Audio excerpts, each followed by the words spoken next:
यही बताना था कि 2014 से लेकर 2024 तक हम लोग मजलिस इत्तेहादुल मुस्लिमीन से जुड़े थे, अभी भी जुड़े हैं और इंशाल्लाह आगे भी जुड़े रहेंगे।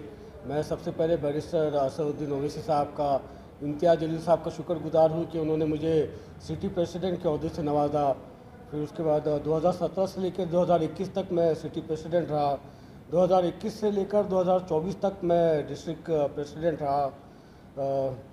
मेरा असल में मुतालबा, मेरी बात यह है कि 2024 के अंदर जब खासदार इलेक्शन के रिज़ल्ट आए तो एक मायूसी थी कि बहुत मेहनत हम लोगों ने ज़िले के अंदर की थी, हर सर्कल के अंदर, हर गाँव के अंदर, हर तांडे के अंदर हम लोग पहुँचे थे, जमात को वहाँ पर मजबूत किया था।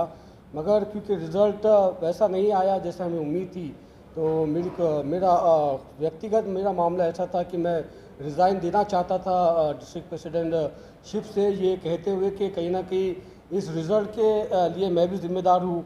हमने मेहनत और करनी चाहिए थी, हमने आवाम के बीच में और खिदमत पेश करना चाहिए था कि रिज़ल्ट अच्छा आता। मगर क्योंकि रिज़ल्ट ऐसा आया तो मेरी भी ज़िम्मेदारी बनती है कि मैं अपने डिस्ट्रिक्ट प्रेसिडेंटशिप से राज़ीनामा दूँ।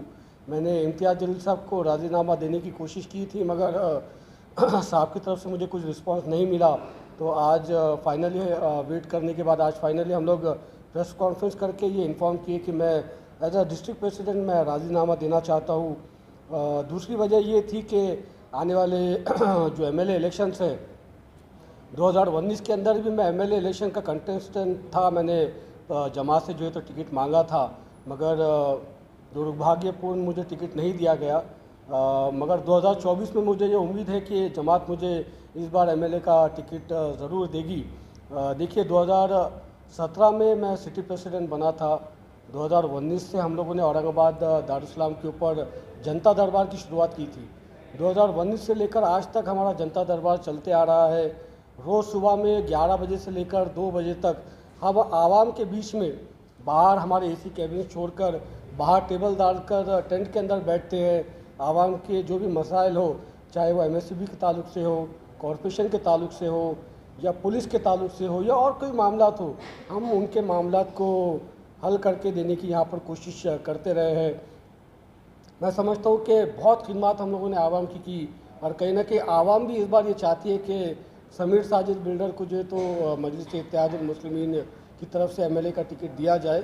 तो इस बार हम कोशिश ये कर रहे हैं कि डिस्ट्रिक्ट प्रेसिडेंटशिप हमने छोड़ दी, अब काम आवाम के लिए करेंगे, जमात के लिए करेंगे, और जो मेरा आमदार का क्षेत्र है उसके अंदर ज़्यादा से ज़्यादा वक्त देंगे। चाहे वोटर आईडी का काम हो, चाहे जो वोटर आईडी गवर्नमेंट की तरफ से बंद कर दिए गए हैं उनको दोबारा उनको शुरू करने का काम हो, या आवाम के जो भी और मामलात हो, हर मामलात के अंदर इंशाल्लाह समीर साजिद बिल्डर मौजूद रहेगा। सर, आजकल फेसबुक पे पता नहीं कहाँ तक सही है, सेंटर से इम्तियाज़ जलील साहब रिश्ता चुनाव लड़ने वाले हैं और डॉक्टर गफ्फार कादिर साहब पुरुष से लड़ने वाले हैं। ऐसे में सवाल उठता है, फिर आप अपने आप को कहाँ पाते हैं, आपको कैसे इंसाफ मिलेगा? देखिए साहब, ये जमात की मेरी खासियत है कि मुझे बैरिस्टर अलहज बैरिस्टर असदुद्दीन ओवैसी साहब ने ये ज़बान दी है कि मैं उनसे टिकट मांग सकूं, उनके सामने खड़ा रहकर कह सकूं कि बैरिस्टर साहब इस बार मुझे भी मौका दीजिए। आपकी बात कहीं ना कहीं दुरुस्त है कि पूर्व से डॉक्टर गफ्फार कादिर साहब टिकट मांग रहे हैं, मिला नहीं है, मांग रहे हैं। मध्य हल्के से इम्तियाज़ जलील साहब टिकट मांग सकते हैं, देना नहीं देना मेरे सदर का काम है, और मेरे सदर के सामने मेरी बात रखने का हक़ मुझे मेरे सदर ने ही सिखाया। तो मैं मेरी बात मेरे सदर के सामने इंशाल्लाह ज़रूर रखूँगा, और जो भी फैसला मेरे सदर करेंगे इंशाल्लाह उसको हम लब्बैक कहेंगे। सर, आपका कौन सा कॉन्स्टिट्यूंसी रहेगा? भाई मैं दोनों कॉन्स्टिट्यूंसी से अभी टिकट मांग रहा हूँ, चाहे पूर्व हो या मध्य हो, जहाँ से भी सदर साहब हुक्म देंगे इंशाल्लाह बिल्कुल वहाँ से लड़ेंगे। मगर अभी मेहनत तो दोनों हल्के के अंदर करेंगे, आवाम के बीच में मौजूद रहेंगे, और जो भी मसाइल उनके हैं उनकी इंशाल्लाह उनको निपटने की कोशिश करेंगे। सर, ऐसी भी बातें खबरें गर्दिश कर रही हैं कि अगर कुछ ख्वाहिशमंदों को, इसमें शायद आप भी शामिल हो, कहाँ तक सही है हमें भी पता नहीं है क्योंकि बात आपको रूबरू होने जा रही है, अगर टिकट नहीं मिलता है तो फिर बगावत के भी आसार नजर आ रहे हैं। भाई हम सही सुनिए ना, हम लोग जमात के सिपाही हैं। हमने इस जमात को जब ज़ीरो थी तब से लेकर आज तक सजाया है, संवारा है, उभारा है, और यहाँ तक लेकर आए हैं। ये हमारे कंधे हैं जिनके ऊपर जो है तो ये जमात चली है।